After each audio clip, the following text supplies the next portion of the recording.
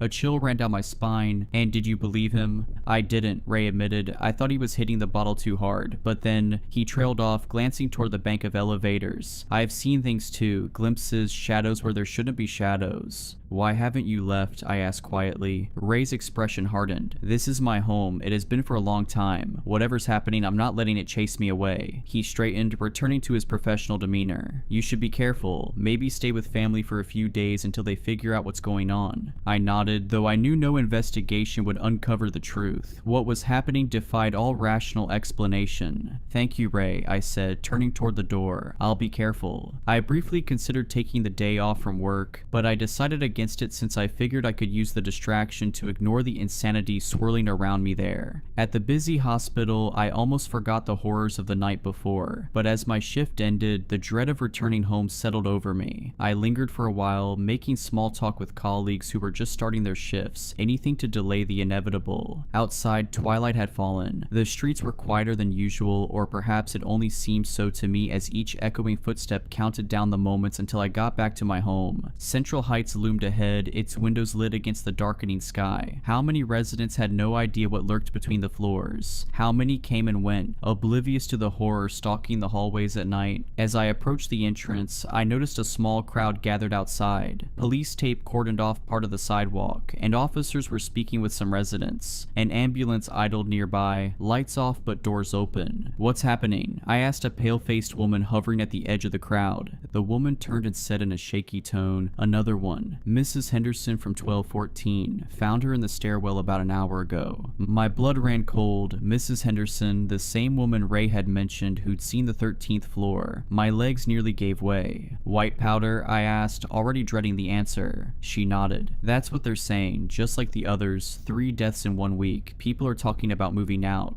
I pushed through the crowd toward the entrance. Ray wasn't at his post, probably being questioned by the police, and the other night doorman looked visibly shaken. "Excuse me," he called as I passed. "They're advising residents to stay elsewhere tonight if possible. Building management is putting people up at the Coventry Hotel until they determine if there's an environmental hazard." "Thanks," I mumbled in a terrified daze. I wasn't in any mood to argue. I headed for the Coventry Hotel, hoping for a night's safety away from the building and its haunting specter of death. After checking into my room, my mind whirled with doubt and fear. The terrifying enigma of Central Heights dominated my thoughts, compelling me to consider leaving. Whatever was happening in that building, be it a deadly hallucinogenic powder or the grim specter of death itself, it did not matter anymore. I had to get out. The urge to flee was overwhelming, though a small, nagging part of me hesitated at the idea of abandoning the familiar for the unknown. I didn't have much money, and while I could potentially find a smaller place and hire movers to leave that cursed building behind, the decision felt more daunting than ever. I eventually resolved to leave and find someplace else to live. It was a hasty decision, but I grimly speculated that it might be a life or death situation, and I shuddered at the thought of the people I knew who had already been taken. With that resolution, I tried to settle down, and at last, I fell into a relatively comfortable sleep. Then, as if in the very next moment, my eyes snapped open in a flash. To my horror, I was alone in the elevator. White dust was everywhere on the floor, swirling in the air, coating my skin. The numbers on the panel flickered, and a single glowing button remained, 13. I hadn't pressed it, but the elevator moved anyway, descending to a floor that shouldn't exist. When the doors opened, I didn't see a hallway, but a vast, cavernous space. White dust drifted like snow in stagnant air. In the center stood that hooded figure, even taller than before, its skeletal hands extended toward me. At its feet lay 3 bodies, Mrs. Donovan, Chelsea, and Mrs. Henderson, their skin bleached white, eyes open yet unseeing. Behind the figure, more shapes emerged from the swirling dust, dozens, hundreds of them, all victims of the thing that dwelled between floors, and it was waiting for me to join them. Despite my overwhelming horror, a strange compulsion tugged at me, defying all logic. Before I could resist, my feet moved on their own, carrying me toward the morbid sight. The doors closed behind me with a metallic groan, and in the distance I heard the faint hum of the retreating elevator, leaving me alone with that enigmatic figure. It moved ahead, its long coat dragging along the floor and leaving a trail of white, chalky dust. In a daze, I followed as the oppressive silence wrapped around me like a shroud. The hallway seemed to stretch on endlessly, its walls lined with doors that bore no resemblance to those in my own building. They were older, heavier, each adorned with strange symbols that pulsed faintly in the dim light. Abruptly, the figure halted, tilting its head slightly as if straining to listen to something. I strained my ears, desperate to catch any sound, but only near silence met me. Then, almost imperceptibly at first, I began to hear a faint whisper, soft and indistinct, steadily growing louder. The sound sent shivers down my spine, completely out of place in that world. The figure turned to face me, and for the first time, I noticed a subtle movement beneath its hood. Shadows twisted and writhed within. My breath caught as the figure raised a hand, its impossibly long, pale fingers pointing toward a door at the far end of the hall. As the whisper grew clearer, a jolt of terror struck me when I heard my name called repeatedly in a voice disturbingly familiar. The door at the end of the hall creaked open by itself, revealing a space bathed in eerie, flickering light. I took a hesitant step back, but it was too late. The figure seized my arm with a cold, unyielding grip and pulled me forward. I stumbled toward the open door as the whispers crescendoed into a deafening roar, and in that moment, I stepped through the threshold into a nightmare from which I might never awake. And yet I did wake, gasping and tangled in sweat-soaked sheets. The hotel room was dark except for the red glow of the digital clock reading 3:13 a.m. My heart pounded painfully against my ribs as I fumbled for the bedside lamp. Light flooded the room, revealing ordinary hotel furnishings. No dust, no figures. Just a bland room with standard artwork and heavy curtains drawn against the night. I collapsed back onto the pillows, trying to slow my breathing. It had just been a nightmare, but as I glanced toward the carpet near the door, I saw a fine white powder dusting the threshold, as if someone or something had tried to enter. Frozen, I stared at the white trace. It hadn't been there when I checked in. Then a sinking dread gripped me. My eyes darted down to my feet, now engulfed in a thick layer of the eerie, chalky substance. Panic surged as I bent to touch my foot, and there it was, a bruise, vivid and sinister, marking the exact spot where an otherworldly hand had seized my arm with unyielding force. Desperation clawed at my mind as I scrambled for a shred of logic, but only chaos answered. The figure had found me. Even here, miles from Central Heights, it had tracked me down, or perhaps I'd even ventured into its lair in my sleep. It couldn't be real, but the powder by the door and on my feet was real. The deaths were real, and whatever was hunting me wouldn't stop until it had claimed me too. I hurriedly dressed, hands shaking as I stuffed my few belongings into a bag. I knew I had to leave, to put as much distance as possible between myself and everything here. I crossed several state lines and did not have a destination, besides as far away as I could get from that nightmare and the being that might even now still be searching for me. Yet, even abandoning my possessions and leaving, doubt still gnaws at my resolve. Perhaps leaving the city entirely and abandoning everything might be enough. But deep down, I wonder whether it could ever be enough. I don't know if I can ever outrun the shadow of death itself that haunts the 13th floor. If you enjoyed these stories, please consider subscribing and liking this video. Let me know your thoughts of these stories in the comments below. I frequently talk to my viewers there. But anyways, I hope you were creeped out.